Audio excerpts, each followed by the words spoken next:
No, man, but you got to keep going. What am I going to do, quit? That's not an option. You got to keep on keeping on. Life's a garden, dig it? You make it work for you. You never give up, man. That's my philosophy. Hey gardeners, hope you're all having a great day out in your garden. I'm just out here looking at and checking out everything here, doing my morning walk through. And look what we've got. We've got grapes from our blueberry grape here growing on our back fence line. Oh, it's morning light, can't see it very well. But anyways, looking great here. We've got grapes to look forward to this year. And some of our pumpkins down here. I've got 3 plants right now, but we're only going to actually keep the strongest, best one out of these.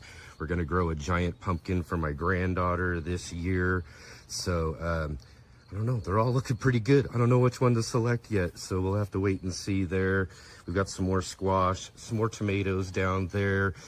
It's just a hangout day. I think we got Jay or so with us as well too. So, all right, let's get growing.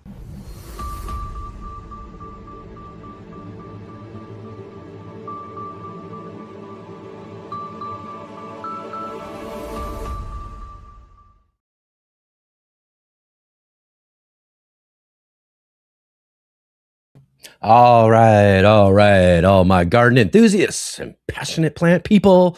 Welcome to Saturday Let's Get Growing show here on the Urban Gardener channel. I'm Enoch, and I'm here to hang out with you all today. Thank you so much for joining with us here on the Let's Get Growing show. So awesome to have you all here with us today. Again, just kind of a nice little hangout day. I swear, we are going to get our Saturday show back in order real soon. But, for today, we're going to hang out and we'll see what we got coming up in the next coming weeks. Hopefully, some really good stuff happening here real soon. But I really appreciate all of you coming and hanging out with me here today. And let's talk some gardening. Let's have a little bit of fun today. And also let's also, right at the top of the show, go ahead and click that like button, hit the thumbs up, subscribe, as well as hit the bell notification to be notified of all of our upcoming shows, and share with all of your friends and let them know that we are here.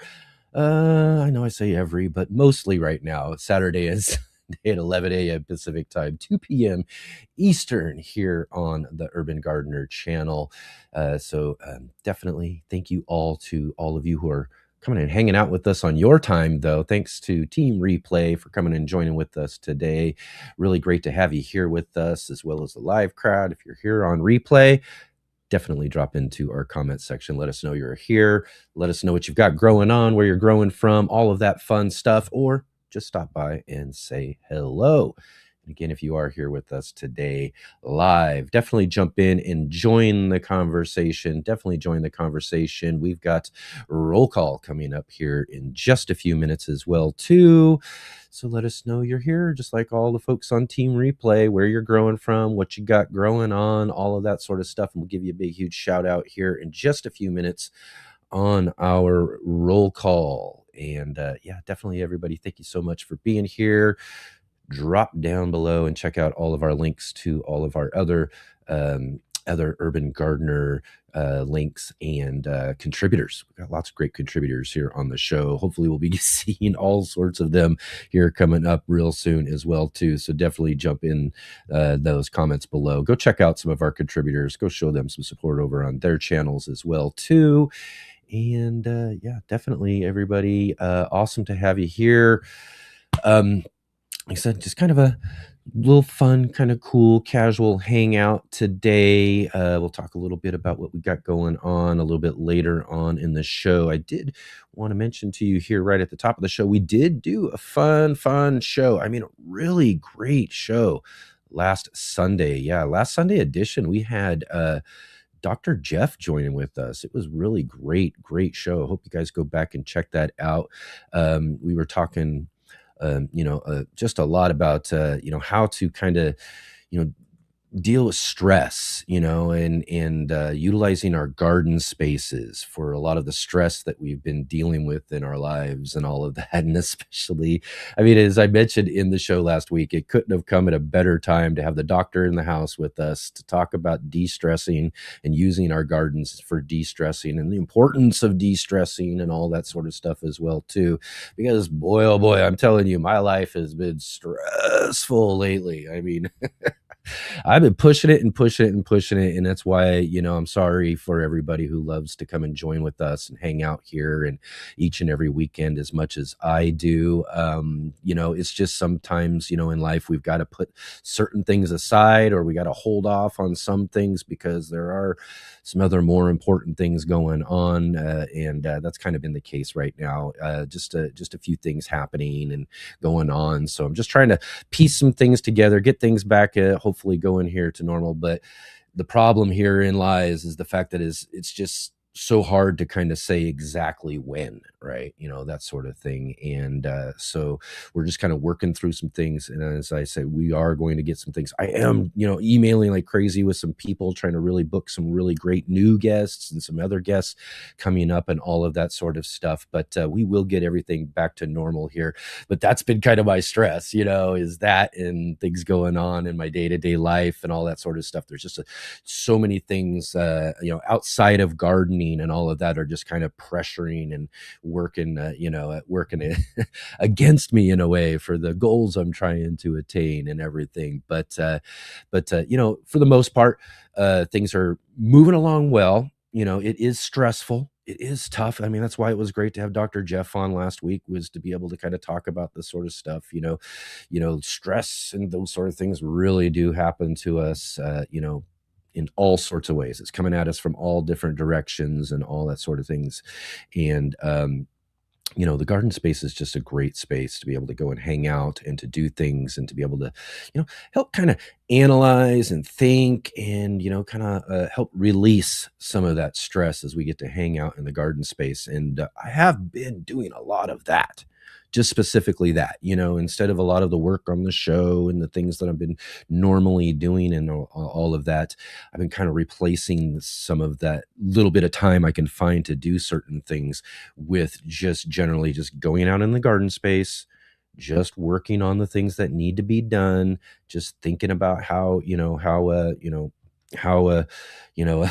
I can better approach things and all, I mean, it just gives us a chance to kind of think and just kind of work through a lot of that sort of stuff. And I've been kind of doing a lot of that, so that has also helped me kind of get caught up with a few different things. I'm not caught up completely with the stuff I got to get in my garden. This is pretty much, as I've looking at it now, is turned into more of kind of a working season for the garden space to try to get things to where I want them to be. And the real goal here is to be able to get them to where I want them to be and then maintain them throughout this off season this next year as well too, is something I haven't done so well over the last couple of years, and kind of set myself up for a lot of work at the beginning of the season. So that's our goal, so that hopefully going into this next season, we can not be as stressed out about some of the things that we've got to get accomplished in order to get the garden space to the level that we want to see it at. I had and as as they say, all laid good plans out there that we put out and everything. Sometimes, just don't work out the way we want them to. And this is definitely one of those seasons for me.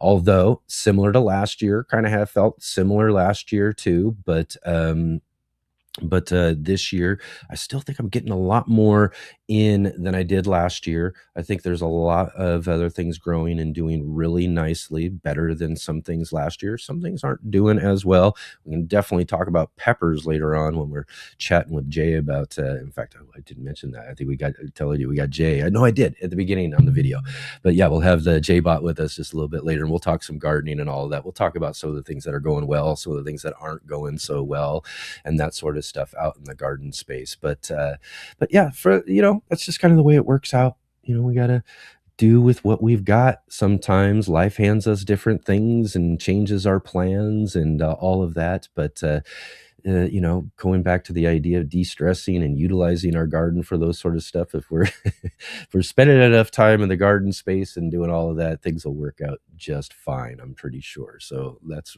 really ultimately that sort of thing. And like I was saying too, about trying to keep things maintained through this off season and all of that, because really, and I set myself up with the goals and want to do that anyways, but next year, I mean, and I really didn't think about this too much until over the last couple of weeks, and is that next year, next season for the Urban Gardener channel is going to be our 10th season on YouTube. 10th. And so really, I'm thinking, okay, well, you know what? If things aren't working so well as I was planning for this year, let's do some things. Let's create an incremental plan to really build things up for this next season so we can get things really, really cranking and really rolling really well to have just a really superb 10th growing season here on YouTube for the Urban Gardener channel. So I'm just really kind of excited about that the more I think about it and everything too. So we'll definitely be talking about that as we move towards the end of the season and thinking ahead towards next season and all of that. But yeah, wow, 10 years. I still can't believe that. It's pretty wild that time certainly goes by pretty fast. That's for sure. Talk about time going by. I was just saying, here I got my nice kind of flag hat on today because it's the 250th anniversary of the United States of America. How about that? 250 years. So happy birthday, America. And it's just, so I thought I'd put on my flag hat for the celebration today and really just really kind of fun. Anyways, everybody, thank you so much again for being here. We've got a lot to talk about, lots of gardening stuff to get into. Like I said, we've got the J-Bot coming up here in just a few minutes and all of that as well too.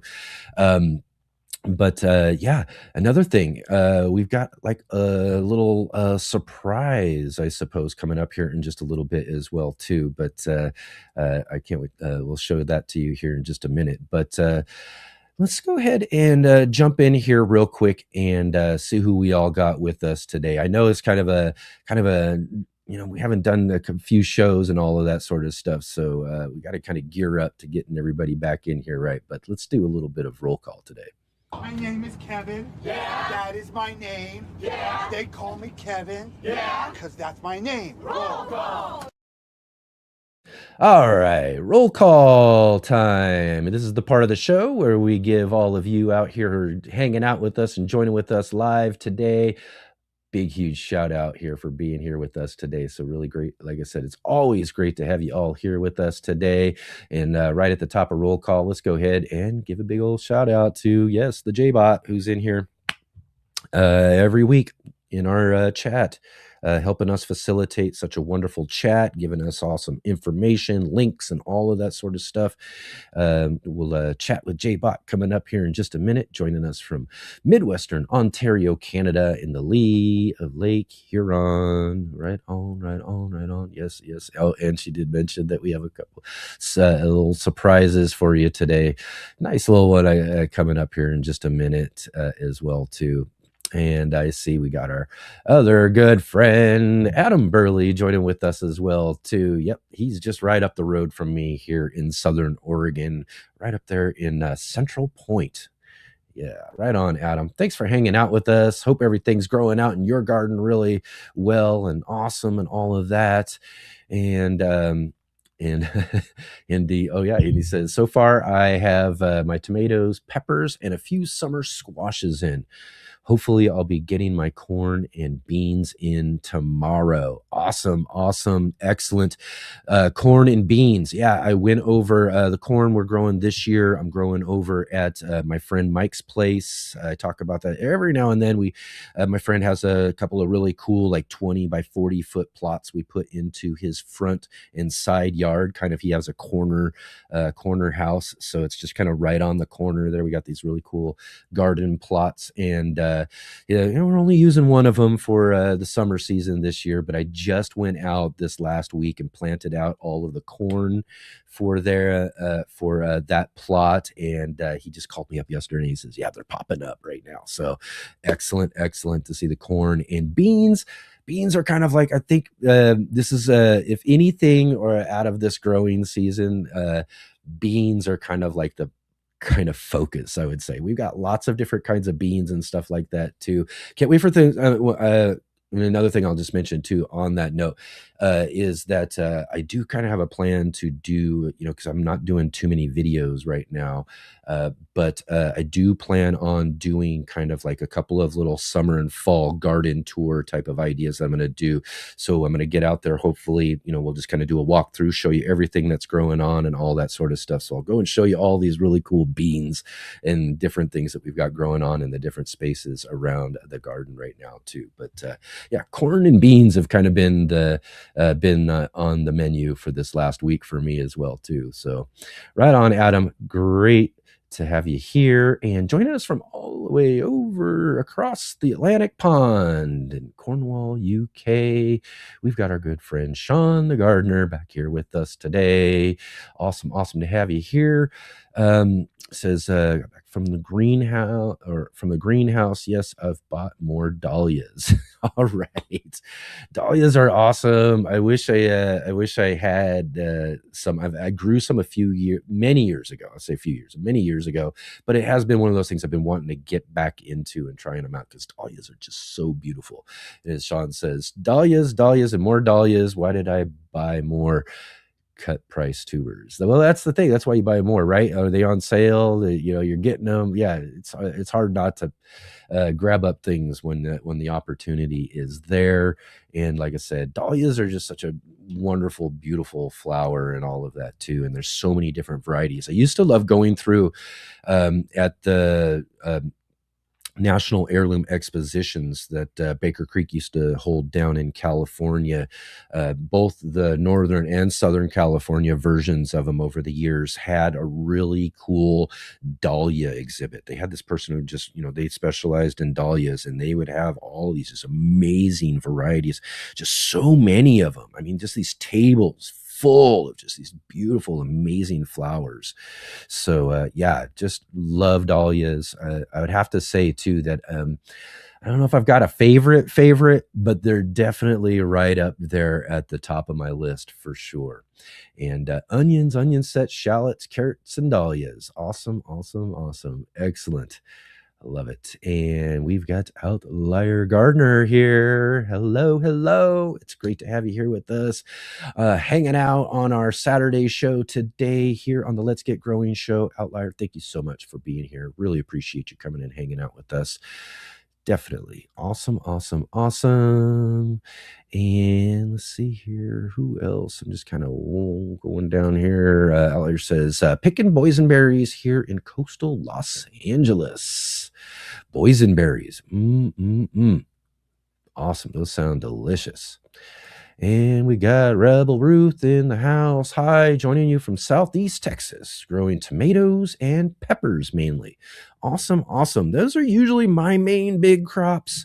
We do got some pretty good tomatoes out there. A couple of plants that are actually doing really, really well. I can't wait to show you those in our summer tour that I'm going to do for us coming up here. But peppers, we'll talk about those coming up here in just a little bit later as well too. But I love my peppers and tomatoes in the garden. Definitely right there with you, Rebel Ruth. And it's our good friend David joining us from the heart of Old Destin, where warm Gulf waters, steady weather, and growing harvests are making for a fantastic spring season. Awesome. So great to hear that, David. And he says, we are recording content on canning up blackberry juice without seeds for use in cobbler right now. Oh, that sounds like a lot of fun, like those boysenberries down there in Southern California that Outlier's picking, and you over there with the blackberries. That just sounds delicious. Awesome. Excellent. We got Look to Nature here with us. All my favorite people under one digital roof. That's awesome. What's cracking, gardeners? What's cracking? What's cracking over there at your garden? How are things going? It's all really great to see you all here. And again, thank you all so much for being here and hanging out with us. And like I said, I know I haven't been doing too many shows. We're going to ramp it up. We're going to get some things going here on the next couple of Saturdays and all of that. Get our guests going back, like I mentioned a little bit earlier. I am working on some really cool new guests, some ideas and some things, trying to get back on track with all the show stuff that we need to be doing. We just kind of call it our little late spring, early summer break, if you will. That's kind of what I've been kind of thinking of it as, just a little bit of time, take a little break here as the season's kind of, hitting its height towards summertime. And then we're going to just really kind of get into the swing of things as we head through summer and towards fall and all of that as well too. But excellent to have you all here. And again, too, I mentioned just a little bit ago, just a little bit of a surprise for you all today. We call it a surprise. It is a little bit of a surprise for the show anyways. If you want to talk about the show when it comes down to it, we've got our great and we just really, really amazing sponsor for us, our promotional sponsor, Ivy Organics. Charles and the Malky family over there who run Ivy Organics, just a really great company, really awesome sponsors. Just really, to me, just a really great friend, person who helped me out a lot when I was first getting my channel started out and everything as well. Just really awesome to have them a part of our show each and every week. But over the last couple of years now, or a couple of seasons on our show here, we've been, and it's kind of the thing when you've got a little ads just kind of are kind of very, that we running the same ad. Well, guess what? Our good friend Charles and the Ivy Organic team has put together a new little ad for us. So let's go ahead and check out our new Ivy Organics whitewash ad, and we'll be right back here in a minute. Hello, Let's Get Growing Live gardening community. I'm Charles Malky, biologist and co-founder of Ivy Organic brand products. Ivy Organic is based on whitewashing, a time-tested way to protect plants from summer sunburn, winter sun scald, pests, transplant shock, and environmental stresses. Unlike latex or tar-based products that crack, peel, and leave residue on your soil indefinitely, Ivy Organic is truly organic and a healthier alternative. It dries on porous, allowing plants to breathe and heal naturally without rotting. Also ideal for protecting your pruning and grafting wounds. Available in white for maximum reflection or natural tones like brown, green, gray, and grayish. Ivy Organic protects while blending beautifully with your landscape. Choose from the whitewash oil-free formula or the 3-in-1 plant guard made with natural oils to help repel insects and rodents. Protect your plants the smart, organic way with Ivy Organic. Learn more at ivyorganics.com and wishing you all happy gardening. All right. It has kind of a little sharp end to it. We're going to fix that up for our regular breaks and all of that. But what a nice little background scenery and all of that there too. But definitely everybody go and check out ivyorganics.com, ivyorganics.com, and go get some of that whitewash 3-in-1 plant guard. They got fertilizers, some few other things there as well, some live plants, and that you can order there over at ivyorganics.com. Use our promo code GROW10, GROW10. Get 10% off of everything that you shop for there over at Ivy Organics. Again, just a really wonderful, awesome family-run company there, and really great sponsor for our show. All right. Excellent. Moving on here today here on the show. We've got another great special, I don't know, we'll call it a surprise. I don't know. But we got our good friend, the J-Bot, joining with us today.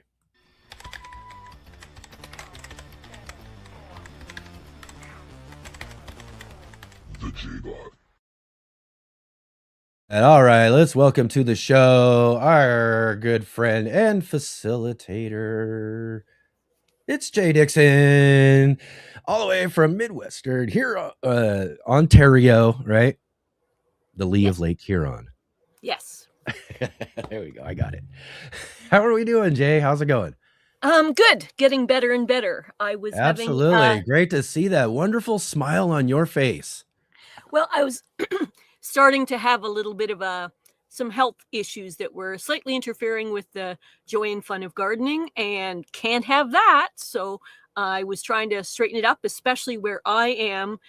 We have a limited duration season, and if we don't get at it at the right time, we mostly lose out on what things most people want to have in the garden. So it did interfere a little bit, unfortunately, and it's still ongoing a little, but it was rather interfering and unpleasant. And the key thing was that stressful. Yes, stressful. Talking about stress, I had to zone out and kind of zen in last Sunday with Dr. Jeff to kind of going, yeah, I get it, Dr. Jeff. What an appropriate, I think that's the appropriate time, I think, for most of us as well, too, especially gardeners, because we just been running, and a lot of us, again, are very similar in the way we do things. We all these plans and all these things we want to do, and we're just really trying to get things together and get them going. And, just as far as that part, things can be a little bit stressful, trying to make sure we're getting things timed out right, or not getting things in too late so that you're missing out on growing some things and stuff. That's happened to me with a few different things that I've got that I've wanted to plant out there and all of that. But and then, you talk about the stuff that you got going on health wise, or me and some other things I've got going in my personal life. Stresses are just coming at us from all different directions at this point in time. So it was a really great, appropriate conversation with him last week, wasn't it? Yeah, it really was. I'm trying to balance that out, because there's different types of stresses, chosen good stresses, outside stressors that are maybe not quite so positive and stuff like that.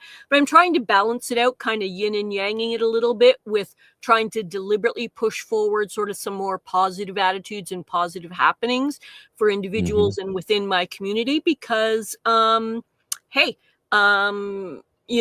it's very easy when life gets a bit tough to get weighed down by the negative or unnecessary stress. And so I decided I would deliberately make a choice where I could, to kind of push some very honest positivity. So I've been trying to do things that are verbal and practical, mostly for gardeners, because surprise, surprise, I have a bit of soft spot for gardeners. Right. So, surprise! Surprise. That's right. But within my community, I live in a tiny home community, in a tiny home, and the vast majority of our food gardening happens in a community garden plot, in which we have 44 spots. And in those 44 spots, we get 10 foot by 20 foot. I'm sorry, I'm not metricating for some of you in England, but that's the standard size. And that's really not a lot when you're trying to be productive and kind of get things going. So I'm trying to do a bunch of things. Mainly this year, I was very slightly smarter than last year. And instead of spending about 150 hours helping other people and then putting my garden in, I helped maybe 20 or 30 hours to other people, then focused on my garden, then now back to other people. There you go. A little bit of balance going on there, because some people only needed 2-3 hours, and they had valid reasons why they needed help. Like, I know I'm sitting here in my little judgy pants about who's worthy and who's valid and all that kind of thing. But these were people who are elderly and disabled, sometimes multiply disabled, but they can just cope with their garden. And they've put all these years into that particular garden and gardening in general. And for some of them, it's not just a part of their identity and things that bring so many things to their lives, but the practicality right now is, with the price of vegetables and how they've been going up, for some of the seniors, it is literally a lifeline to organic fresh vegetables to be able to grow it themselves. Yeah. And And so some people, like there was one couple, very sweet couple, that it was only giving up about 3 hours or so to get it not perfect, but tidy and plantable, and then they were in there and away they went. And the joy that they had, because they weren't sure they could do that. And now the stuff is fully in and planted and watered and happening. So yeah, it brings me forward. It brings me, happiness to be moving gardeners forward in different ways. And last year, my kindness kind of overtook my good sense. And I did not ration my kindness, considering I'm disabled and getting older. Is I helped significantly, meaning not just watering a couple of times, but significantly, with 14 of the 44 garden plots. Yeah. And some of the 14, I'm back in my judgy pants again, need to sit down and really think about if gardening is for them.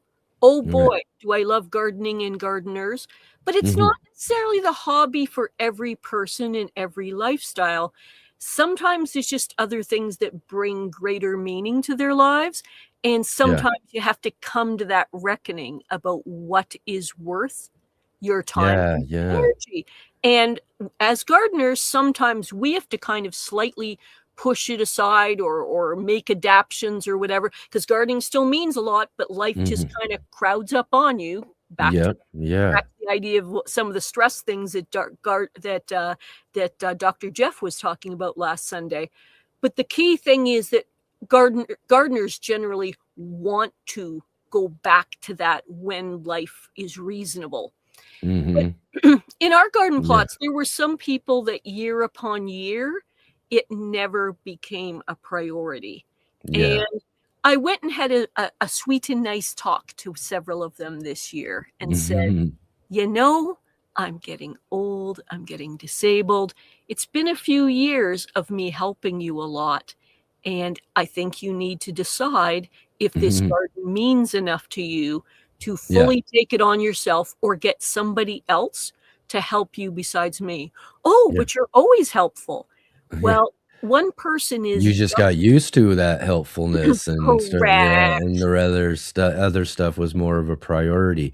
One thing I do want to say, though, on those terms as well, too, because again, we all, especially garden folks who are out here, showing, teaching, encouraging, and doing all those sort of things for gardeners is, we have this philosophy that everyone has the ability to garden. There's a green thumb inside of every one of us. It may be hiding really deep down in there or something like that. We all have the ability to garden and grow. So I always tell anybody, doesn't matter who you are. Oh yeah, you can definitely grow a garden. You just got to be able to apply and take the time and do all that sort of stuff. But I think you make a really great point that even though everyone can garden, even if you don't think you can, you might not, you might not, because again, as you said, maybe some other things in your life are a higher priority and those sort of things, to where you don't have the time to be able to dedicate to the things that are going to need to be done in taking care of and maintaining a garden. Well, we have a smaller audience today, so I'm going to let you guys in on a little bit of a secret. I like this one out there. Ready for this? Yes. Yes. I love that comment in there. That's perfect. Fabulous. And here's another interesting comment kind of related to that. Look to Nature says, I have a tendency to overhelp and get taken advantage of. Hand up here. Yeah. Except, back to what we were saying a couple of minutes ago, is my body and my health won't allow me to overhelp in that same way. And if I'm going to take care of the basics of what I need to for my life, I have to put myself as one of the higher priorities. The other thing is, back to the judgy pant things, is not everybody is necessarily fully worthy, if you know what I'm saying. There was a young, healthy, and I mean healthy. Back to the taken advantage part of that sentence you're saying right there. Had Exactly. 5 years of me doing, I would say 80 to 90% of their work in their garden year upon year. And I said, this is the year that you are going to do something differently. Oh no, I like it the way it is. And I said, yeah, but the whole season you spent at best between 10 and 20 hours in here. And I spent about 100. So that's your plot, and I can't keep up that kind of thing. So you need to think about it a little bit differently. Last year, I did things like cardboard and mulch and things like that, so it would be easier to take care of. And that's one of the reasons it took so long, is because unless I put that upfront energy in, there was no way it was going to look like a decent garden. So I've handheld it into the point of being pretty easy this year. And yet still they wanted the extra help. And I said, well, that isn't going to be a reality for you this year. You have to either spend more time gardening, have somebody else help share the plot with you, bring in another person. I said, there's options we can discuss. But one of them is that I'm only going to step in if it's an out and out emergency. What? But you always help. And I'm going, yeah, but it was 100 hours or so last year, like for your plot. Like, yeah. And I I helped. like to say too, you know, back to what Outlier's saying here, I agree, balance is key. You know, balance for yourself in a sense. You know, you've got to balance out some of that stuff, and you know, to be able to, you know, deal with your priorities. You know what I mean? And you know, maybe pull back a little bit from some of that sort of stuff that, you know, you find they're maybe feeling a little taken advantage of, as Look to Nature was saying, for sure. Here to Look to Nature says, you know, wow, this is speaking to my life right now. I'll be doing some metaphorical spring cleaning and ridding myself of toxic things, or, you know, things that feel just a little overwhelming in a sense too, for the stuff that we've got to get done for ourselves. You know, it's kind of like a lot of, you know, in certain ways of thinking about how I'm dealing with certain things myself too, you know, as I've got to really start creating that priority list and figuring out which things need to be done first. And sometimes the things you really want to do kind of get pushed down that priority list a little bit as well too. So, you know, we got to balance things out best we can. Oh, yes. Great to see. Sorry. Yeah. We had Ultimate Gardener in here too. Oh, yeah, I did see that comment. I wanted to mention that too. Looked at Nature was saying, moving forward, I'd like to start a community garden at my church, unbeknownst to my congregation. I've already begun guerrilla planting excess tomatoes, peppers, and herbs. What a way to kind of convince them and talk them into it. Just get it started and say, look what we got. Let's expand it. Let's make it bigger. We could all get together and we could do some things as a church and all that sort of stuff, you know, or, you know, any other types of community groups people might be in or something like that. Sometimes it's just best to kind of, you know what I mean? As they say, do things and ask for permission later kind of thing. And usually that permission comes along with, hey, look how nice this is. And then getting them involved and doing other things and stuff. I think this is a great idea. So back to the secret about 5 minutes ago I was going to tell, because as you can tell, I get easily off track into other things. Because here's the secret that you as a small audience will hear, that the general bigger audience don't usually hear, is I have an affliction where I find the entire world fascinating. I find just about every hobby and interest, like, oh, I wouldn't mind trying that. Oh, that sounds so good. Oh, there's a class about that. Really? Yep. Oh, there's a whole book about that topic. And I'll tell you, I have trouble limiting myself because I find the whole world fascinating.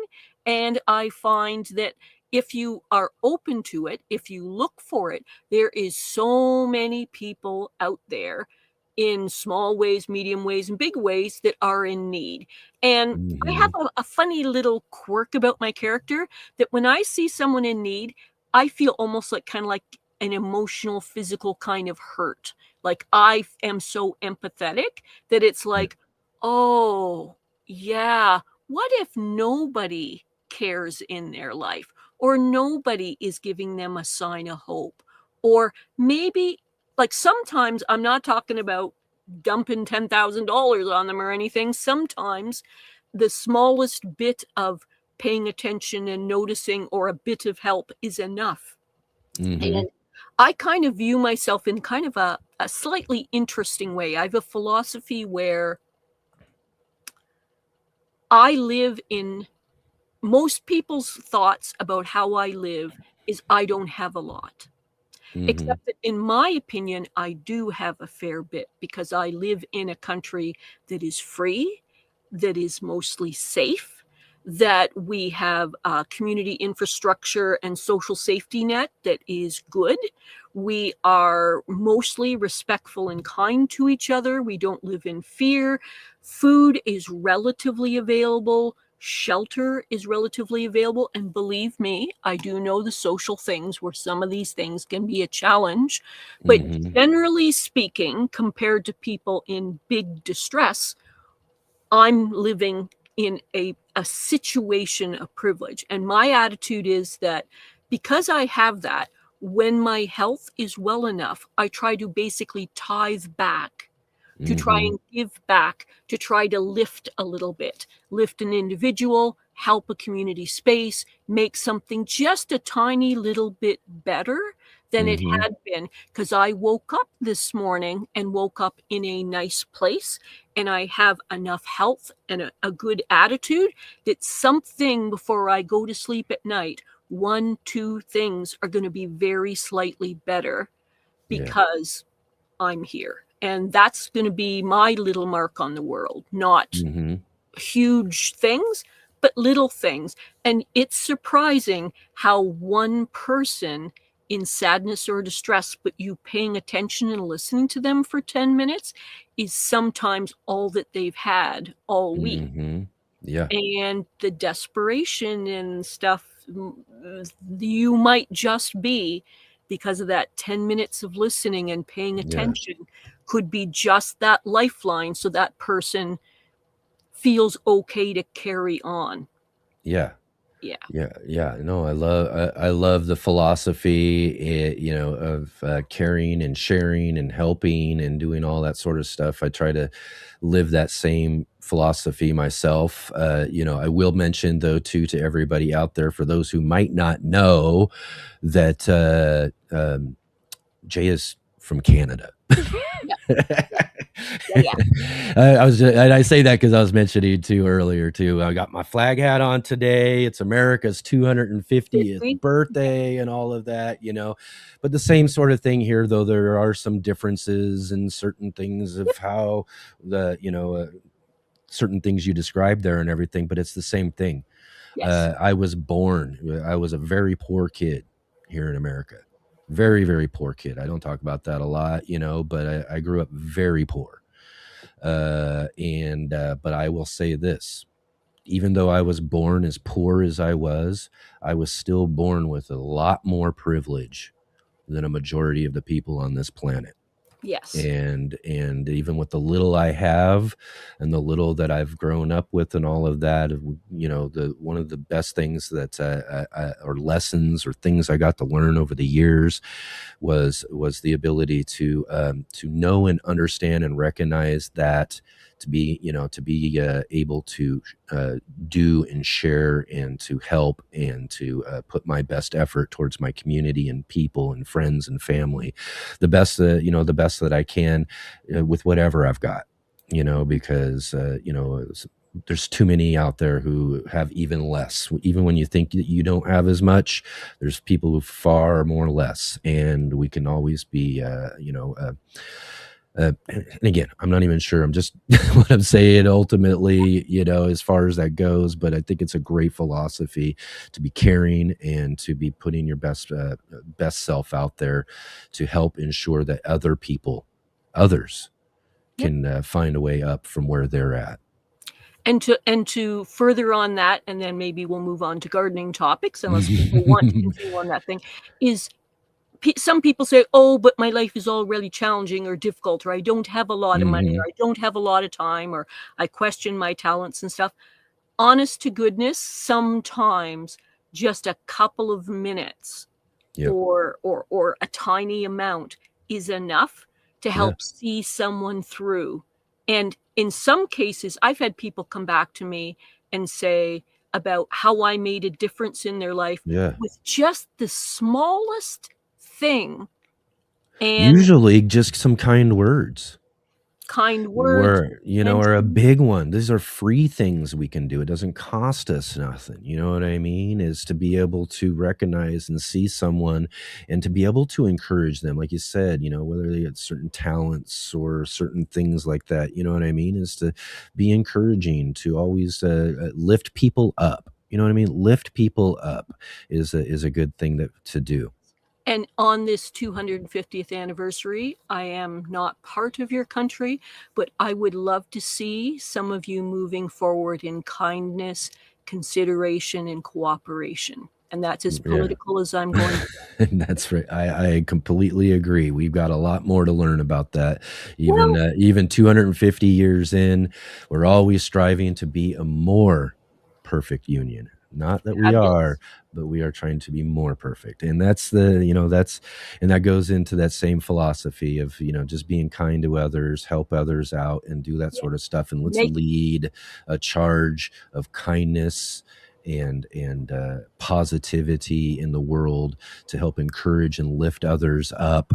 And what we get back from that is amazing. I mean, it really is amazing.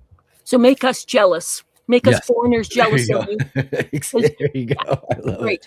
So, on to gardening, if you don't mind. Absolutely. We got some great gardening stuff. Let's just jump into it. I'm gonna, for real, I've got some things and that we got growing and planting and all that. I was kind of talking about this earlier with one of the comments, talking about how they're doing primarily tomatoes and peppers and that sort of stuff. It's usually a primary crop for me and all that sort of stuff. We do got some pretty good tomatoes and some tomato plants out there. Some fruits are getting formed.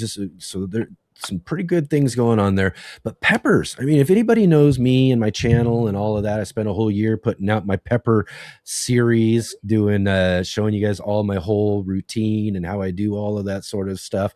And guess what I did this year, Jay? Right after doing that all last season, putting together that really great series to show you all the little things that I've learned over the years and how I do all of my peppers every single year. This year, I didn't do that. Okay. I didn't even follow my own, playlist, basically, as we put it together last year, and I did things just a little differently. I had an idea, for one, it was a part of like kind of prioritization, kind of a little bit of anticipation of what the season was going to look like and what I wanted to try to do as far as goals and stuff like that. But even in, I deprioritize them probably a little bit more than I should have. And that's probably the poorest thing that out there, the thing that's just looks the worst as far as I'm concerned when I go out and do my morning walkthrough or checking out the garden spaces, the pepper plants and stuff, because I'm really kind of disappointed in myself this year on the peppers, because they usually are my specialty and that sort of thing. But for the most part, I'm pretty sure a lot of the plants are going to grow. We're going to get some good production off a few of them. And hopefully the project I'm working on is breeding or down breeding a certain type of pod that comes on this Sugar Rush peach I grew many years ago. So I'm kind of in the middle of doing that sort of thing as my experiment this year. But even some of those plants aren't looking as well as I'd wish they'd be and that sort of stuff. But I don't know. There's the pepper series. Maybe because you focused on it so much, when life got busy this year, you're a little burned out from it, and you recover, and decide what kind of energy it's going to get next year. I was going to ask you though too, is in the sort of sense, before we really dig into a lot of stuff, is there something as far as you do year to year or something like that, or is there just something that is struggling or not working out as well as you would think or would hope for in your garden space? The gardener. Just you. Just you, huh? Everything else is nature's working fine. It's just me. Yes. In my case, I would suppose it's the same thing. It really is the same story, right? Yeah. The biggest tool in the garden was unavailable early when much things could have been happening with infrastructure, I did no seed starting, so I had no transplants to work with. just a lot of stuff. And then as I was recovering, I had a 10-week illness that became fairly serious at one point. And then the recovery from that, because it forced a lot of sedentariness, it meant that when I started trying to come back and do anything about gardening, I was so slow. I needed so much rest. I was like definitely little old lady. I absolutely was. So I did what I could as I could. And in the past, we showed a little bit about that, about how I obtained garden beds and started building them and things like that. And we showed a couple of pictures. But I'll tell you, I was sitting in a cozy, comfy chair on my front porch, slowly building those raised beds that were small to medium size. And there were many rest periods to be had. Like it was not done in a hasty, impressive way. But it wasn't going to get done unless it was done like that. And then they got moved into my side yard until I was strong enough to start doing what I considered to be the correct thing, to put them in the garden beds. And even then, those who are the type that are very into perfection, of perfectly linear, perfectly straight, perfectly level, are going to have kittens when you see the pictures of how it looks in my garden. It's pretty okay by my standards. I'm a pretty symmetrical gardener myself. Yeah. Well, this is somewhat symmetrical and pretty good, but there were some math not happening when I ordered the beds. And because I was, again, quite unwell. So that's the excuse I'm going to use, is that I was quite unwell. So the short version is I was doing the absolute best I could. My garden bed is not perfect by anybody's measure. However, it is better than it has been for years. And I've kind of future-proofed it so that it will be easier to tend, easier to improve on. It's going to be less bending, less work, become more elderly and disabled. So essentially, I invested money that I don't usually put into it, but also time to try to future-proof my garden. And in our little tiny village here, in which people who, even non-gardeners or people who are currently not gardening in there, frequently just kind of pass through, because we're in a little village with a few things happening here, but it's not a lot of big city kind of things going on. So people go for walks, they go for bike rides, they go for dog walks and stuff, and just walk the village. And one of the things they do is they go through the community gardens just to kind of see what's going on. And I might bring into this some of the negative aspects of that, but the positive aspects is that as people are walking through, the way I've built what I've affectionately refer to as the friendly fortress of my 10 by 20 foot plot, the way that I've gradually improved it over the years. This year, I've invested more money into it than I normally do to essentially future-proof it at least a decade, but probably 15 to 20 years, which should see me through to the end of my gardening. Yeah. And it's eye-catching. To people who are conventional gardeners, and by conventional I mean clear the lot, rototiller it up, plain soil, thin rows with big spaces of soil in between. We still have a fair bit of that going on here in that mindset, but gradually, year upon year, I'm trying to encourage people and have them think just a little bit differently about gardening. Stuff that is old school to most of you. You'll be like, yeah, of course you did that. Yeah, I'm going to do that myself in a couple years, or I've already been doing that for a decade. Why are you bringing that up? Most of the stuff I've done, nobody else in the garden was doing. And it kind of ruffles a few feathers that I'm not doing the conventional thing. And it's, again, I'm not building rockets here, you know? No. We're just growing food and plants, man. It's not. Yeah, but the techniques and the things I'm gradually using is starting to influence others There you What? go. There you go. Other people are starting to do raised beds. Other people are starting to do mulching. Other people are starting to do more compact and intense type gardening. Other people are considering things like how to do less weeding, less watering, how to grow more vertically to get more into the Yeah. space. And they're asking me intelligently and repeatedly about how I try to donate to others, about how that might happen. And I'm Yeah. like, That's great. That's yeah, great. See, that's why we do it, right? It's to build that up, and to, influence one, to influence a couple more, and then it just builds and builds and hopefully go down the way. I want to put up this. You mentioned a word earlier. It just okay. again, we're out of maybe not on topic exactly, but somewhat. We could turn it into gardening here, as Outlier says. You mentioned a word I never heard before. Did you say like metricating or when you were? What was that Oh, word yes. you used? Is that what was that right? Yeah. Metricating? Yeah, I don't Or- think it's a real word. One of the I have many aspects of myself that's a bit color outside the right. lines to people's I like delight it though. I was like, I and think that should be a word. If it's not a word, I think it's a consternation. word. You know So what I mean? Outlier, Someone who doesn't normally use American measuring I say American though, or whatever we got, I don't know, what do they call it? imperial. Imperial measurements, saying, oh, metricating. We got to metricate those. I love that. I think it should be a Well, word. actually, it's a real word and it is Ah, correctly applied. So, perfect. There you metricating go. You is the must have process. heard it somewhere and it just, Yep. yeah. Metricating is the process of converting a measuring system or device from non-metric to metric units. And Yes. there in our comments, Outlier has done it for me. Yes. Woohoo! 10 feet by 20. Yes, perfect. Yes. Exactly. Teamwork makes the dream work. That word stuck in my head there for a minute, and then I saw that comment, and I was like, "Oh, we got to talk about that." But anyways, that's so great.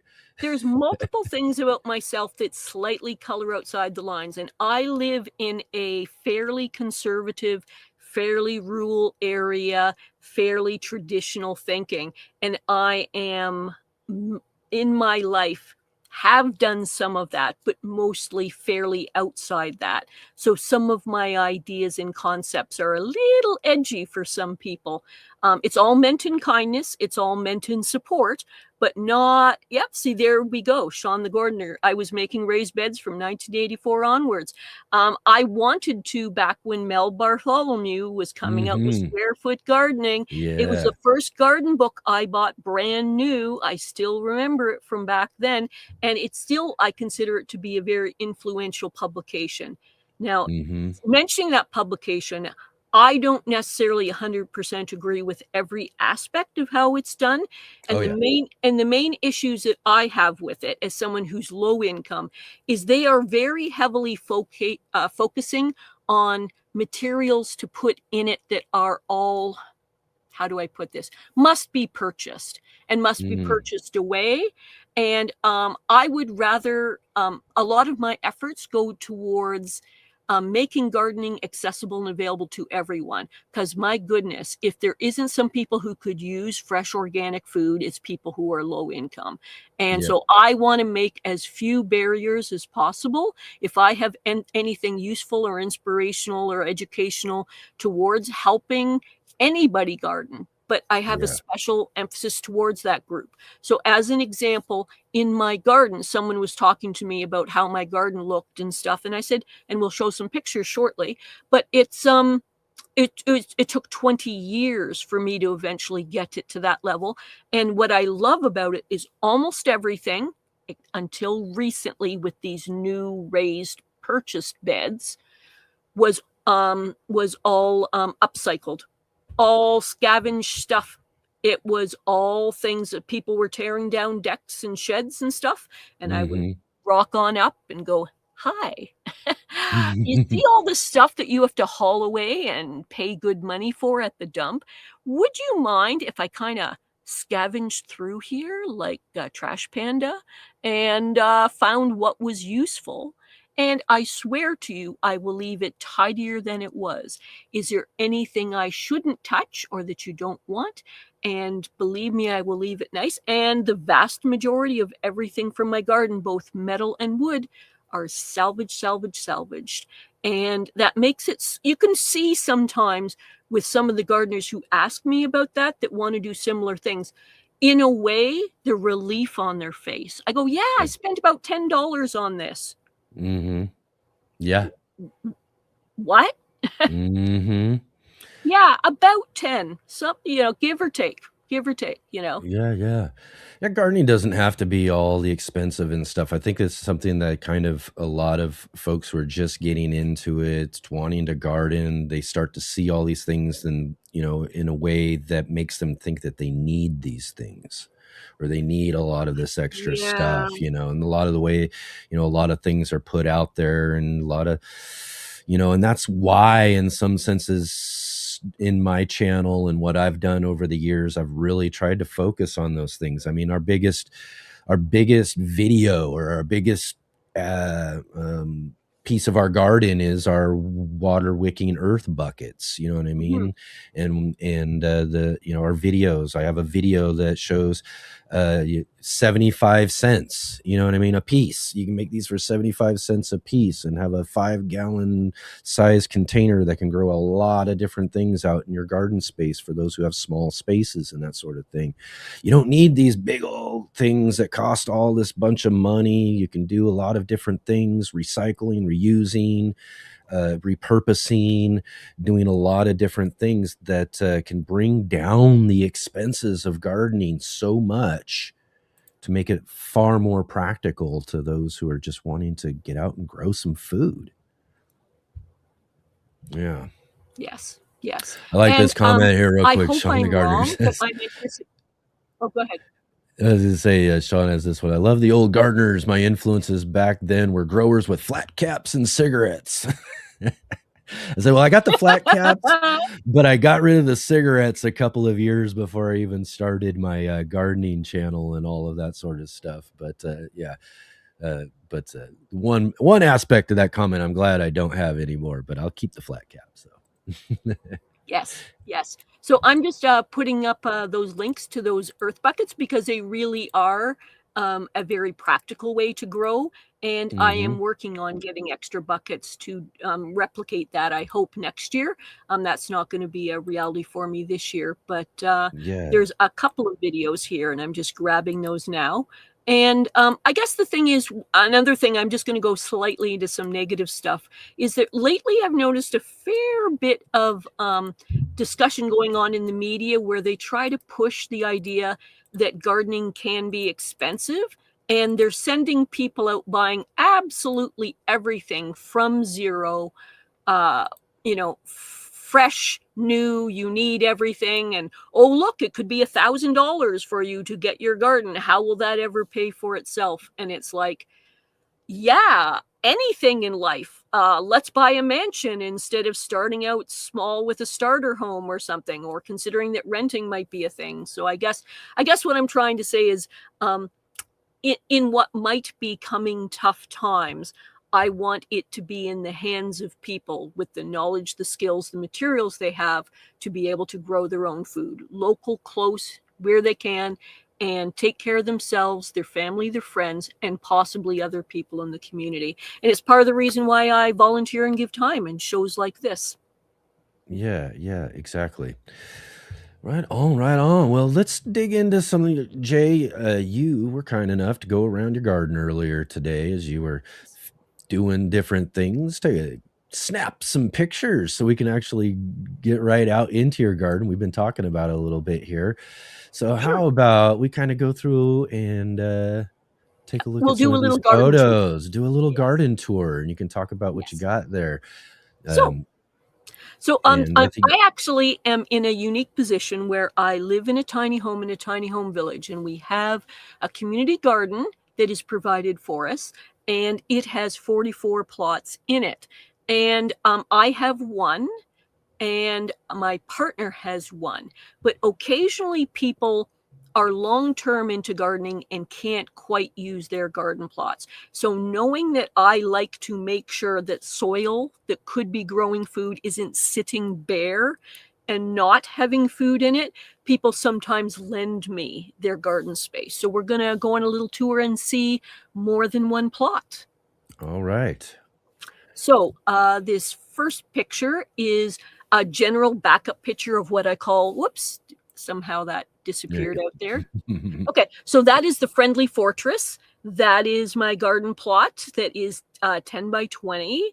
And it's not fully completely utilized, and you are seeing it a little bit too far back to get the details, but it is 10 by 20. It is I like that little gate. That gate's open, right? That's a little correct. step in right there. Yeah. Yeah, so you step in, but all of that metal, all of that wood is all salvaged from old decks and things like that, metal salvage and things. I just painted it up with a little bit of paint and figured out ways to try and make it work. But that's my garden plot kind of from back. And then I'll do a couple closer detail shots. So this is as you enter through the gate on the far left-hand side. So what you'll see is that there's garden beds on the side there that are 20 inches by 40 inches going along there, and a couple of big pots. And then right at the forefront is my new rhubarb patch, meaning I cleaned out some rhubarb early this spring from an existing good patch, and I've moved it over there. And you're thinking, how much rhubarb does one woman need? It's so that I can give it to the seniors dinners, the nonprofit seniors dinners who love the rhubarb. So it ain't for me. It is to be able to give to a community group that I'm trying to help them keep their prices down so they don't have to charge more for the seniors. And then you can see across the top rail there is a couple of small planter boxes. Yeah, I like those rail boxes. Those are kind of cool. Those were salvaged too, side of the road. Yes, there you go. They didn't love them, and I went, come home with me, you small orphan. I want you to have a space and a place. And then at the very back, and we'll take a closer look later, you can see a bit of a glimpse of a trellis that is massively tall with a bit of a grid in it. So, and path has mulch on it. So here's it a little bit more directly so that you can see it's a 10 by 20 garden, and it's got a side path, a side bedding area, a middle bedding area, and then a side bedding area with wider paths than I'd had in the past, because I'm trying to future-proof what might be happening with my gait and ability to walk and turn around and stuff. So I've done that, and you can kind of get a glimpse that it is galvanized throughout, which theoretically should last about 15 years or more. At the very forefront, you will see a bit more of the really large rhubarb patch, and then a little bit of a wooden bed that's kind of like the leftover from before that may end up getting replaced with a metal one eventually, but it was solid enough that I just kind of stuck it in there and put some small stuff in there. And then you can see the majesty of the big full mesh at the back, which is, I actually measured it at one point, but I don't remember now, but I believe it's approximately 10 feet tall. Yeah. And then it's up off the ground as well. So that's usually for pole beans to climb up. And then this is one of my rhubarb patches, and a second one. And this one is brand new, literally just got transplanted there a couple of weeks ago and is doing wonderfully. And that's, again, very little of it for me.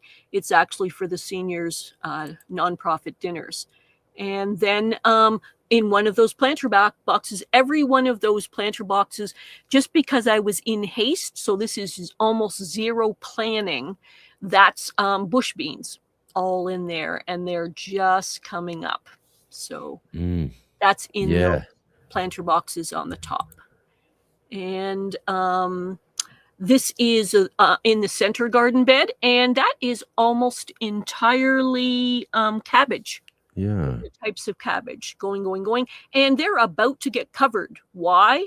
Well, has anyone grown brassicas at this time of year before? Yeah. So you need to cover them for the pests. And so this will be the last time you'll see them without a nice little mesh coat on them. And this is kohlrabi, which I believe Robin and Big Will are having some kohlrabi difficulties. Well, I'm growing a whole bunch of kohlrabi, a whole bed of it, and we'll see if I can gain any useful knowledge to help them, because they were struggling with kohlrabi. And again, this is actually all different types of kale that I had never grown before. So the middle ones are lactantia or something like that. And then there's a leafy red Russian off to the right. And then again, just a little bit more brassicas to the left. That's going to be Brussels sprouts growing in there. Yeah. Nice. Yeah, no, they're not going to be anything useful till November, but we're Canadians. We can wait for that. We're used to getting disappointment in the garden. Yeah. Right, for sure. But everything's looking nice though. Like you said, you get some of that stuff protected a bit, and hopefully it makes it through, and you end up having a great fall with them. So I'm just going to show a few more pictures before we kind of move along. So this garden plot from a little bit of a distance away is my partner's. It's in progress in terms of structures and functions and stuff like that, and it needs some cleaning up, but it is now fully planted and fully watered. But I'm intending this year to put some really good time into creating better infrastructure. But it's got things in there like bush beans and pole beans and sunchokes and potatoes and flowers at the front to help attract pollinators. And to make it kind of, to pretty it up a tiny little bit, because you can see it's mostly scrappy stuff, but looking a little bit too scrappy for an HOA type community. Yeah. And the bushy type things you see at the back are actually raspberries in basically barrels, like in large. Oh, good. Yeah. Because otherwise they get pretty out of control. So they'll get out. Yeah, raspberries love to run. Yes, and then just a bunch of other bits and pieces. Because I'm just going to close this for a second, and then we'll look at the last few pictures. I'll admit to all of you, yet another little bit of a thing is I was so unwell that there was virtually zero planning going into the garden of what got planted this year. It was literally just almost like a mantra of seeds and soil, because they're in the package and we're running out of time to get them in the ground and to get to maturity before we get frost here. So I just made so many hasty choices in what I call speed sowing, where I literally sweep across the soil, scatter 2 or 3 things in there, cover it back up, and go, good luck, on to the next, because there was no time for fancy decision making and stuff. Now, having gardened for decades, I did smart things like tall things at the back and somewhat good spacing for the tomatoes in place for supports and stuff. And things that need trellisy things like near where trellises should go. But there wasn't a lot of advanced thinking or planning going on. It was just get it in there. Put it here, put it there. Maybe this is the only spot this can go. Let's do it, and just get them in. Just get them in. Yep. And then I'm just going to show another garden. This is for someone who can't garden there this season. So from this angle, it's just more or less hardware cloth wrapped around with a couple of pole supports. So not the most secure in terms of keeping out our little rabbit friends, but it is, I'm good. But most of these things are rabbit resistant, that they're not likely to go in and chew. And I have little small sub cages that I can kind of put around them to potentially help with that. And you'll notice there's a raised bed in there, which you're seeing a little corner of there as well. That's because these people are multiply disabled. So I spent a fair bit of time hugelkulturing, adapted hugelkulturing, and building and putting that raised bed in for them to kind of future-proof so that it will be easy and accessible for them in the future. And then this is just another angle of the same thing, that I have a number of things in there. So in that garden are things like peas, beans, onions, 2 different types of pumpkin, what do they call that? A melon that starts with C. Cantaloupe. Cantaloupe. There we go. Yep. Cantaloupe. An unknown squash, because somebody gifted me 2 flats of plants just this week. And so it mainly went into that garden. Potatoes that were volunteers from last year and things like that. So, and not showing there is one other garden that is raised beds made mostly out of skid wood. And that's for another person who's disabled, and neither of them can bend well. So it's fairly much taller. And strange but true, it's done in the shape of a letter E with paths and stuff for people to walk around. And then last year I was gifted some straw bales left over from a Halloween display that were going to go in landfill. So I grabbed them, and I'm trying to precondition to straw bale garden.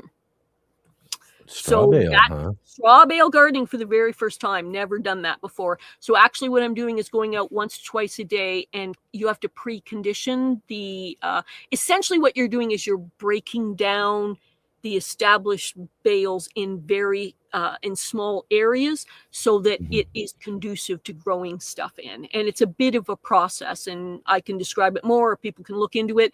I am no expert. This is my very first time. But it's a process that I'm going through, and we'll see how well it works out. But I have 1, 2, 3, 4. I think I have 6 very sizable bales, and then 3 small bales. And then I took 1 bale apart to potentially use for straw bale gardening, like meaning not for straw bale gardening, to use as mulch in the garden. However, for those of you that are experienced gardeners, you're going, wait a minute, young lady, you're thinking about putting straw in a garden. I know people who've been ruined by that. I am aware of perlates, which are broadleaf herbicides, and I'm doing— That's kind of what I was going to mention is about— Correct. Yes. So what I did was I'm doing not a super good job of this, but I'm doing a bioassay at home. And that's the $50 word for basically testing straw. And the short version, and again, first time doing it, so no expert, just learning as all of you learned. I mainly learned because of what Big Will Dog, he created a video about this, a couple of videos. Yeah. But also from other sources. You soak the straw in water. Yeah. And then you use that to water a quick growing crop. And you usually suggest it is peas. And you water them for at least a couple of weeks after they emerge. And then what'll happen is the toxins in the straw, if present, and they are commonly present, in the most of the straw you go out and buy, it will take your plants and Frankenstein them up. So they will curl, they will look like not happy and not healthy. And they may look initially okay, but that's what'll happen. And what that's doing is it's warning you that that straw currently has too much broadleaf herbicides in it, which often persist in things like straw.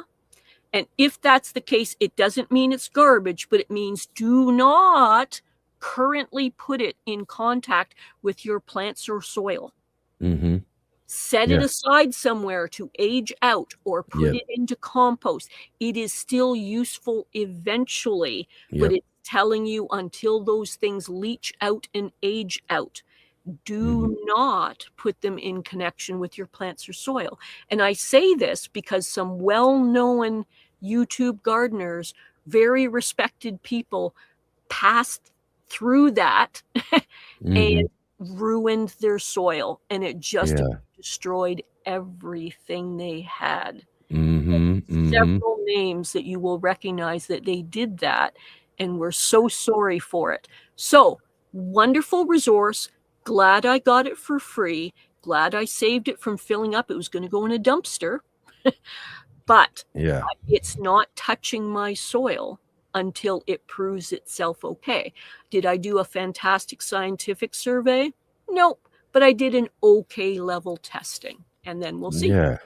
Yeah. And again, too, I think it's important to kind of re-emphasize the idea about some of these kind of chemical, some of these things that, can be, just because some chemicals are used in a space doesn't mean that space is dead forever. Yep. Or just because something is present inside of these straw bales doesn't mean that bale is dead forever, that sort of thing. In the long run, most of these chemicals have what they call a half-life, as we know, and that half-life, and again, you look up for different types of things that might be things that you're concerned about or might think is present and those sort of things, and then be able to kind of give yourself a judgment of about how long you want to take until you get in and start utilizing those spaces. I've talked before about a gentleman who walked through my alleyway. He was the father of a lady who owned the house down the side alleyway over this way, but he didn't like something or had some problem with one of my other neighbors and this stuff that she was growing because coming through the alleyway, I guess it was brushing against his vehicle or something. He didn't like it. You know what I mean? So I caught him out one day, literally out there with a big old bottle of Roundup spraying things. And mind you, these things weren't like edible stuff that he was spraying, but my edible stuff was just next to it. Yes. You know what I mean? So all of that chemical drift, that sort of thing. So, I was like, oh, well, for me, that space, those things and that sort of stuff, I went and looked it up, and I can't tell you exactly what the numbers are now, you know what I mean? But for me, I looked at it, it was like so much time. So I doubled it. You know what I mean? I was like, okay, well, the half-life means it's going to, that it should be okay by this time. So then I took an extra a little bit and doubled the time just to be sure for my own senses. You know what I mean? But, started going back in there and it took, I think I took a couple of seasons off from that space, basically. And we grew a bunch of other different stuff, non-edibles, or experimented with some other things and did stuff like that, things that I wasn't going to eat or do and all that sort of stuff, but in the long run, that space was able to start growing food again and all of that. So yeah. Well, that's the thing about being in a public space. You meet your full breadth of society, and not everything is sweet and wonderful in my community regarding gardens and all that kind of thing. But generally speaking, I'm trying to be using what influence or energy I have to try to make it a little bit better for an individual or for the area. And I do different things inside and outside the community. And it's nice to see over the years having a little bit of influence in that direction, that more people are starting to use my techniques and ask good questions and help each other and that kind of thing. There was a question in here a minute ago about bioassay, and I've answered that there in the chat of exactly what bioassay is. Yeah.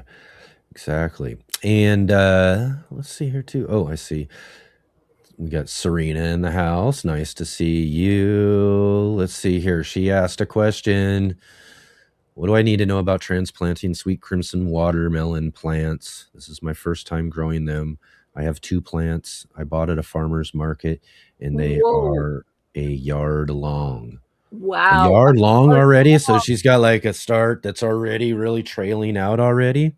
Wow, that seems way overgrown. Yikes. Yeah, I'd be worried about the size of container it's in, right? Yeah. But it definitely the root space definitely needs some space. It might be stunted a bit by being in such a, being able to grow so much inside, and again, maybe it's a big pot, maybe you got a big one or something like that, and maybe it'll be a little bit better off. But the smaller the pot is, the more constrained that root system's been, and it really just needs some space. And space is another clue I would key too. Don't go pop that in there amongst other things that you want to grow and have growing around and everything too, because that watermelon's going to want to take up a good chunk of space. So I'm you just want to going to make give sure some. that. So I'm just What going do to you give. got to say? Yeah, I've got some general advice about watermelons. Because they're part of the cucurbit family. They are very sensitive to the roots being disturbed. So Some people never do transplants for anything from the cucurbit family. They rather plant them Direct direct seed. the seeds where they want them, so those seeds won't be disturbed. So those Mhm. roots won't be disturbed, so the seeds go directly where they are. Plus, most of the people in that, most of the animals, most of the plants in that family grow relatively quickly. So for the setback you will get with the transplant, often planting direct the seeds where you want them works out to be kind of like an even race, if you know what I mean, about which is Yeah. going to come out faster.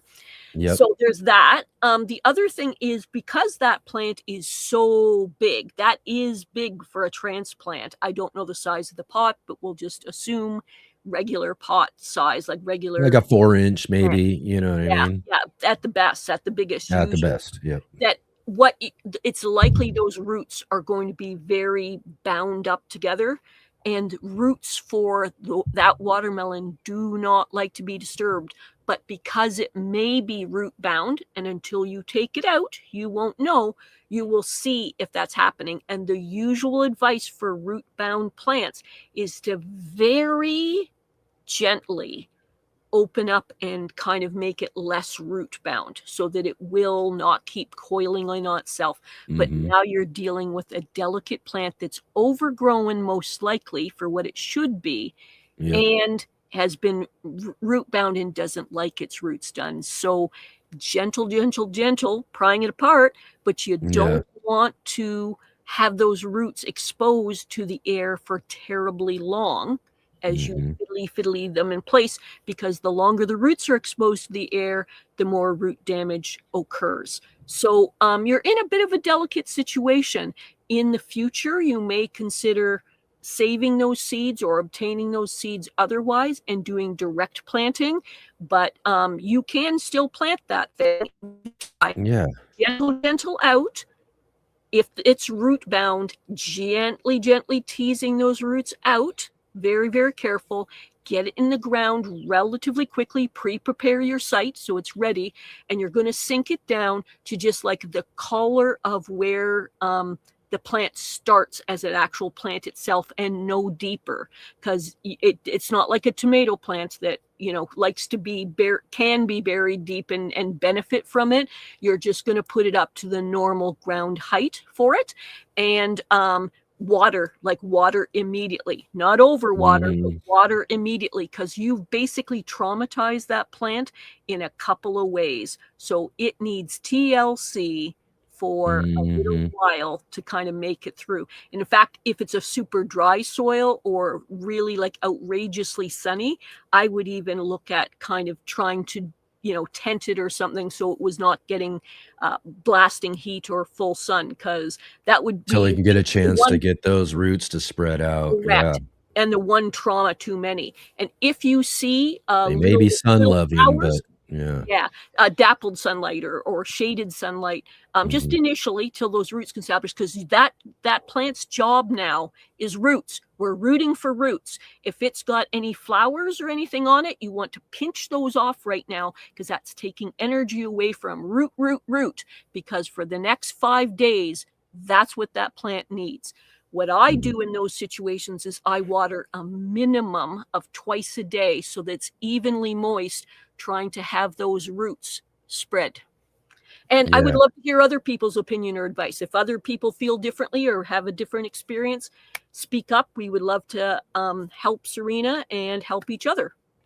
Yeah. See, I like what Look to Nature or Look to Home Nature Homestead is saying here, to tease the roots with the water soaking, Yep. and that's a good thing. You get them in there submerged, and I'm just thinking like maybe just a little pressure, kind of loosen them up a little bit, because all you want to do, because those roots and root bounding is they're growing inside of each other and inside of each other and inside of each other, and you just loosen them up so that they can find their way back out and start spreading and all of that.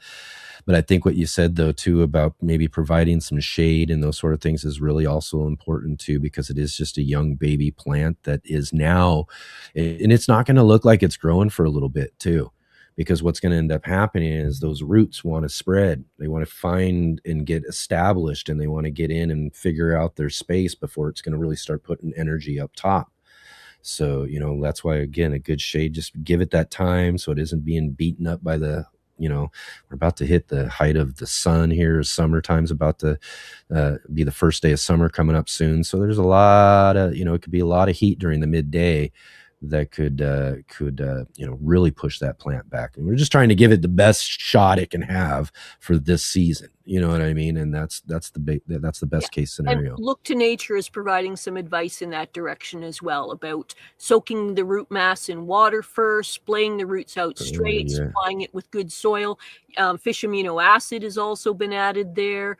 So basically TLC, because essentially this plant is already kind of going through its own type of trauma, and to move it along, we have to slightly traumatize it in a couple of categories.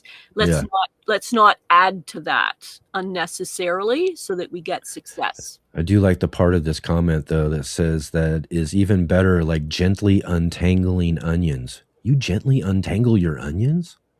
Oh, I actually did leeks this week. I do kind of like do a little bit, but sometimes I'm just like, yeah, let's go. Let's go. Yeah. But no, I love it. It's great. The fish amino acid is actually a really good idea for soakings. Yes. And one of the things that's starting to happen right now, just as we speak, is I love that other people are speaking up and giving their wisdom and their sharing to like further the chance of success, make it more likely. I love that. It's one of the reasons why I facilitate for this channel and other ones, is trying to develop community and how we can all share and support each other. And I love it. That's right. That's right. Again, bringing that, you know, we tried to, you know, really emphasize the idea, as we were talking about before, you know, that, you know, paying things forward in a sense, you know what I mean, is this idea of just being kind and nice and help encourage people along and help them find the best success that they can in these garden spaces and all of that. Yeah. So Adam's giving some advice about, he says the only time he transplants cucurbits is if it's a bad year for earwigs or pill bugs, because they eat the seedlings as they emerge, and to transplant them when they've gotten to their true leaves or prior to true leaves. And I'm of a similar mindset for a few different reasons. And slugs. Yeah. I got slug issues. I had tons of them. Earwigs are always sometimes a problem too. You know, it's great. In fact, I should mention too, speaking of earwigs a little bit, we had on the show Mike from You Bet Your Garden a few weeks back, or a couple months back, and all of that. And he was talking about retirement and all of that sort of stuff. But he's actually he's putting a new show out, and I need to find out. And I'm going to try to get a link and figure that out as well too. But his very first show was talking about earwigs and how for years and years he was teaching people about how, earwigs are just not really, they're kind of harmless, you know, blah, blah, blah, blah.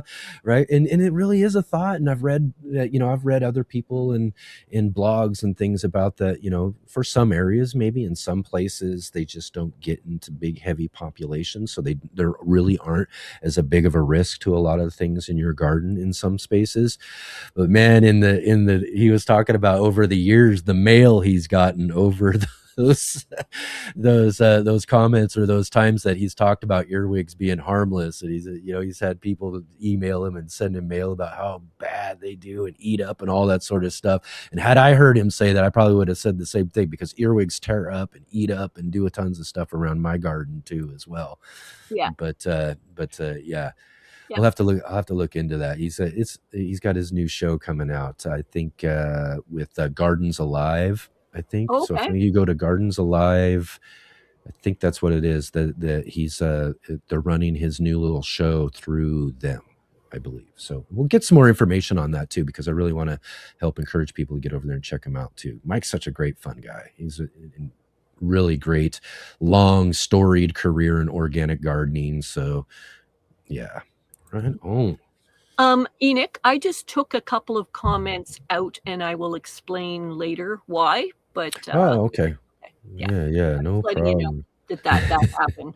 Just in case you go, what? Did I just have a thing? What's going on here? I'll explain later why. The key thing is that one of the reasons I put energy into this is I want us to have community here. And as individuals and as a group, I want us to support and help each other, become better gardeners, help each other. And I'm all for positivity and that kind of collegial helping community. And some of those comments weren't really in that keeping. And so I used my little mod status to mall cop my way out of, don't think I want that here. Yeah. Yeah. Yes, absolutely. I think I have an idea anyways, but that's the thing too. That's what we're here for. That's what we're here and what we're about. And we are a community show. The show is about, encouraging and just being a community of helpers and people who can help us help each other to succeed. You know what I mean? I mean, there's a lot of negative things out there, and when it comes down to it, we just, we want to keep that sort of stuff a little away from the sort of things that we're doing in this space. So just on a slightly side point, Shawnee was just saying she's popping in. She's got a very, very, very busy day, and she's got multiple things going on for about 4 days now. Yeah. That are related to a different hobby, but it is car based, and all the people who are very enthusiastic about that. But she went into her garden and has been harvesting stuff, and this is the types of stuff that she's talking about that give her some enthusiasm and energy. And strawberry lemonade, strawberry milkshake, strawberry pie. Oh, she was saying that she visited, I think it was visited a U-Pick strawberry farm. Yes. Yeah, that's awesome.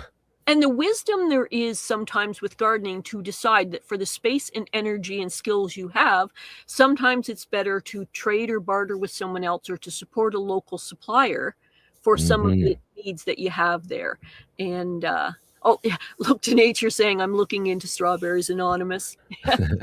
Says I just counted 108 strawberry plants just out front in the pollinator beds. That's just out front. So yes, I know. And I'll say on that sense, it is. And I was trying to get some things done with this last year because I wanted to take the strawberry plants that I already have and start getting new generations of them and taking the runners and doing all of that.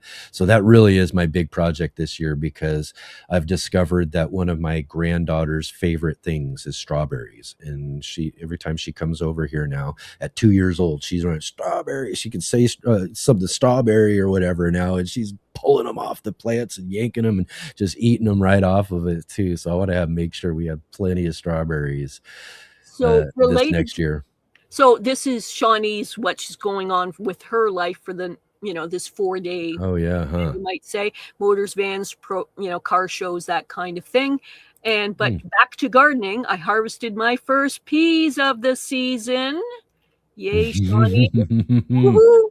Excellent. And we also have Look to Nature going, me too. Successful peas that I ever got to taste. The kids always get to them first. Yeah. I know I got to figure and try some peas again soon. I think I've just been too afraid to do peas over the last season. Well, I think it was only last season that I skipped, and then I haven't done this year. But so the 2 seasons now, but before that, the season or 2 before that, I was just getting pea weevils so bad. So discouraging to grow out all these peas and everything, and to see the damage those things would do.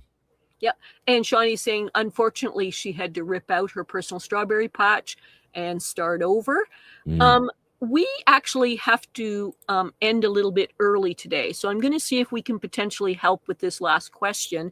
And then my thought is to wrap up what we need to do, but forward promote. So we'll answer this question, forward promote the next couple of shows, because we have scheduled shows for you, everybody. Yay. Yeah, we got some stuff coming up. We'll see. We'll get into it in a minute. Yeah. I have a lavender plant, Serena says, that has been growing for over a month and still hasn't flowered. Any idea why?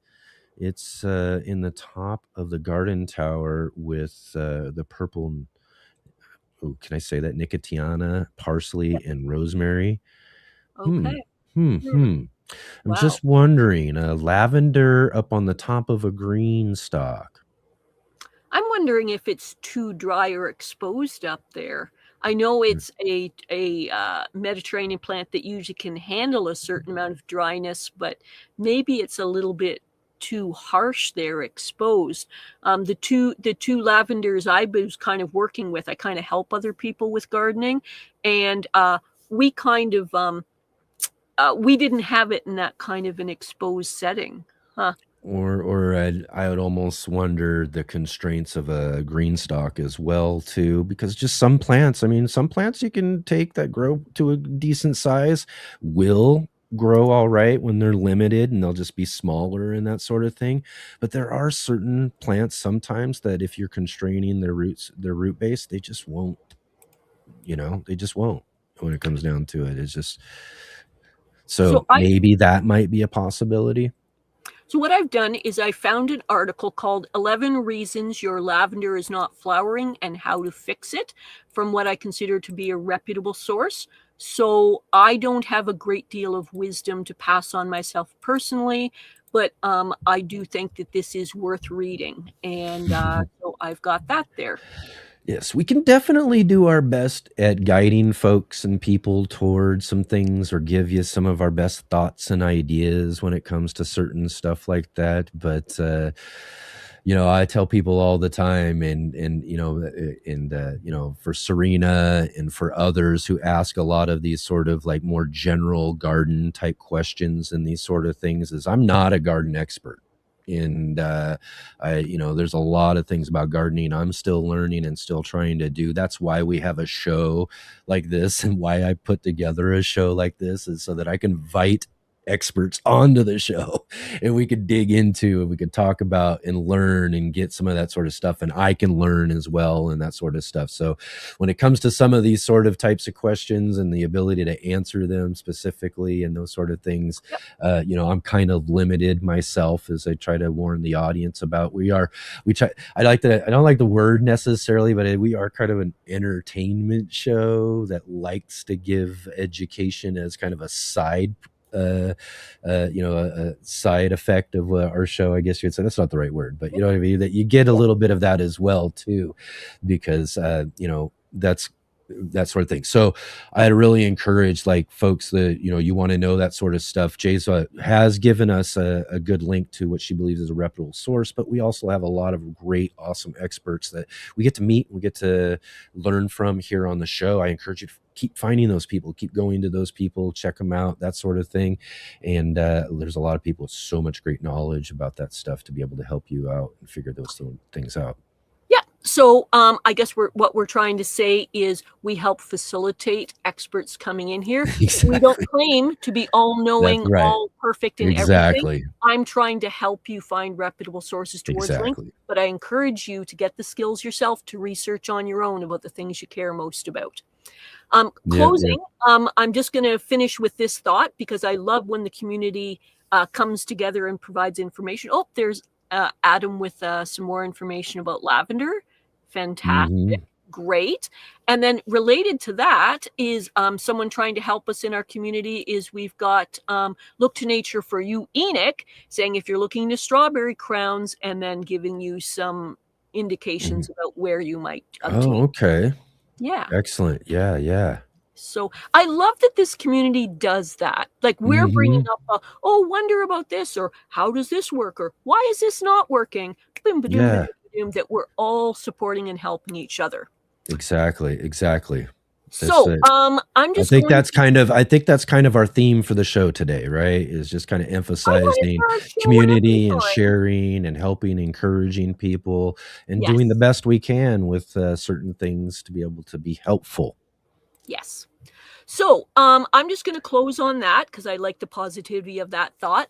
I'm just going to back off and kind of, slide back into the backstage for a while as Enoch promotes the next couple of shows he's got scheduled for us. Thanks, everybody. Yes, definitely. Thank you once again to the J-Bot for hanging out with us today on Saturday, talking about all the fun stuff we've got growing on. Thank you all so much. Thanks, J-Bot. We'll see you in just a few. Okay. Bye, everybody.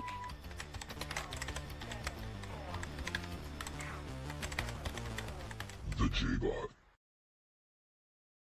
All right, all right. Excellent, excellent. Like saying, I'm just going to be cutting out here just a few minutes shortly. I've got to get running. I got to get doing some things. I got to be somewhere really quickly after the show and everything. So we're going to get moving along here today. But I want to really, again, thank you so much for sticking with me and hanging in there as far as the show goes and all of that. We're going to be getting things hopefully right back on track here. And I've been saying this, but I'm trying not to give myself too much pressure. So I'm only going to say that hopefully we're going to have everything right back on track real soon with regular guests, a regular Saturday show as we should. And then, of course, we got some Sunday shows and some things coming up as well, too, that will be, all set for and everything. Just now noticing, too, and I didn't bring up my... I meant to do this.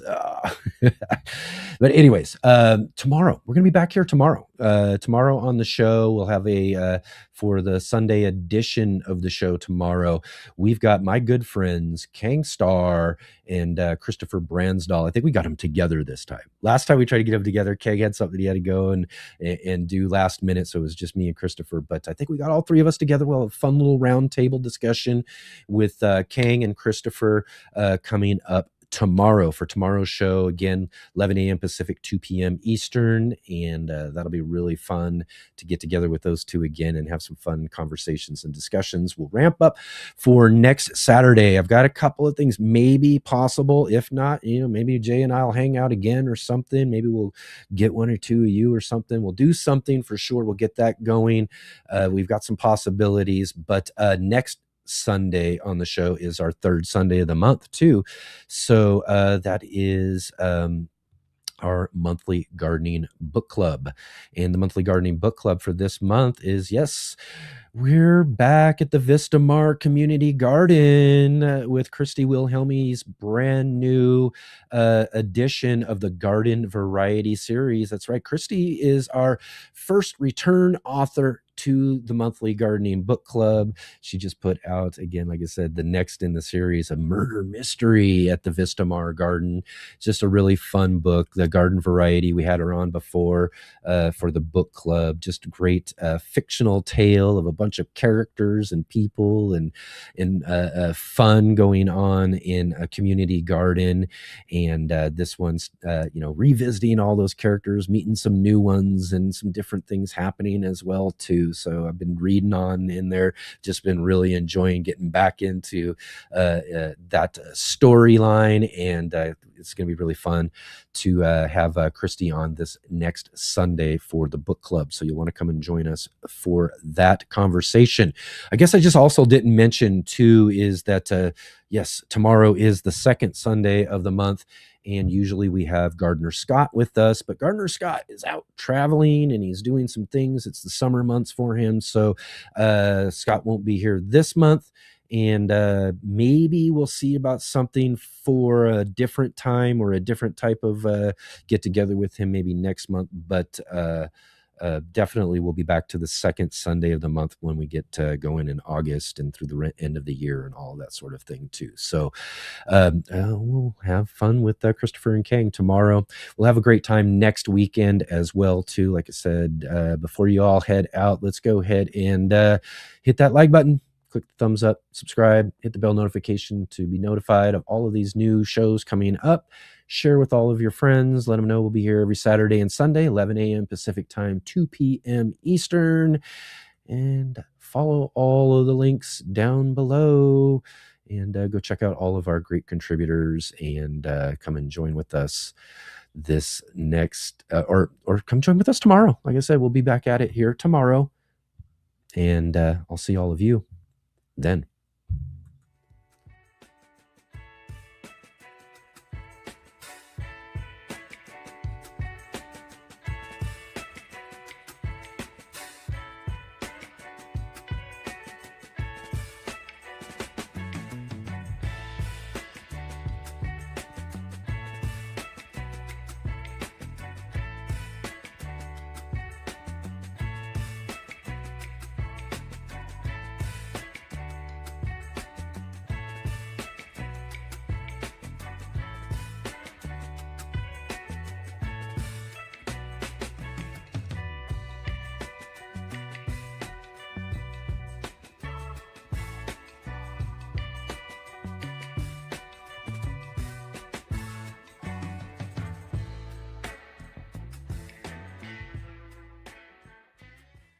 is the ugliest plant in the world, but I love it.